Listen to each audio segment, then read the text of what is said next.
പിതാവിനും പുത്രനും പരിശുദ്ധാത്മാവിനും സ്തുതി, ആദ്യം മുതൽ എന്നേക്കും ആമേൻ. മിശിഹായിൽ ഏറ്റവും അനുഗ്രഹിക്കപ്പെട്ടവരെ, 25-ാം നോയമ്പ് 12-ാം ദിവസത്തിലേക്ക് നമ്മൾ വീണ്ടും നമ്മളെ തന്നെ കർത്താവിൽ ചേർത്ത് വയ്ക്കാൻ നമ്മൾ വീണ്ടും ആഗ്രഹിക്കുന്നു. നമ്മുടെ ജീവിതത്തിൽ നമ്മൾ കർത്താവിന് മുമ്പാകെ പ്രാർത്ഥനയോടെയാണ് നമ്മളായിരിക്കുന്നത്. ഓരോ നോയമ്പും ഒരു ഓർമ്മപ്പെടുത്തലാണ്.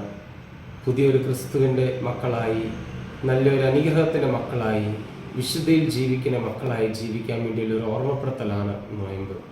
ഇന്നത്തെ സുവിശേഷ ഭാഗം വിശുദ്ധ ലൂക്കോസ് എഴുതിയ സുവിശേഷം 1-ാം അധ്യായം 42-ാം വാക്യം ഇപ്രകാരം നമ്മൾ ഓർമ്മപ്പെടുത്തുന്നു: അവൾ ഉദ്ഘോഷിച്ചു, നീ സ്ത്രീകളിൽ അനുഗ്രഹീതയാണ്, നിന്റെ ഉദരഫലവും അനുഗ്രഹീതം.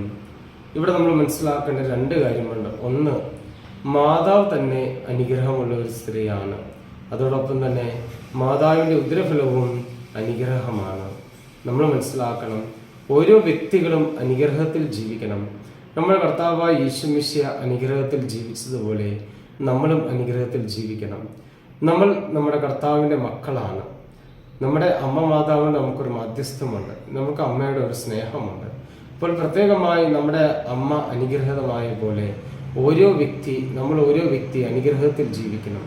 അങ്ങനെ അനുഗ്രഹത്തിൽ ജീവിച്ചു വരുമ്പോൾ നമ്മുടെ ഈ ലോകത്തിൽ ജീവിക്കുന്നതിൽ അർത്ഥമുണ്ട്. ആ ഒരു ജീവിതമാണ് ശരിക്കും പറഞ്ഞ ഒരു ക്രിസ്തീയ ജീവിതം. പ്രിയമുള്ളവരെ, 25 നോയമ്പ് എല്ലാ പാപത്തിൽ നിന്നും മാറി ജീവിച്ചുകൊണ്ട്, ക്ഷമിച്ച് ജീവിച്ചുകൊണ്ട്, സ്നേഹത്തിൽ ജീവിച്ചുകൊണ്ട് നമുക്കും അനുഗ്രഹം പ്രാപിക്കാം. ദൈവം നമ്മളെ അനുഗ്രഹിക്കട്ടെ. ആമേൻ.